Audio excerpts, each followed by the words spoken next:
how do we bring governing bodies towards funding ways, as you asked him, that support transformational impact? And I really think that this question and the answer boils down to three things. The first that I would say is that it boils down to thinking about how we feel. Governing bodies and donors, we need to recognize and embrace discomfort with change. I always say, if you are comfortable with systemic change, then you are not actually changing systems, right?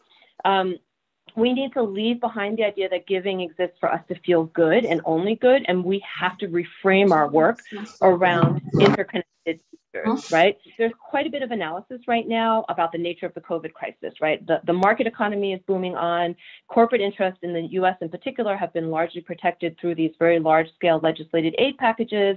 The US is using its buying and its bullying power to secure vaccines at the expense of other nations. What it shows us is that even in the time of crisis, the status quo is really about maintaining the status quo. And so to invest in structural change, as philanthropists, we have to deepen our understanding that structural barriers exist, right? And that our sector has been a long-time arbiter of harm as well as good.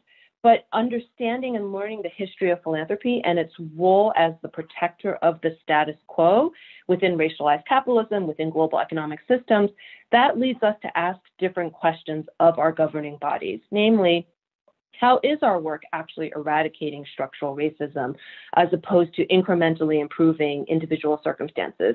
And how do we actually transfer this into the work that we are funding as structural and systems shift?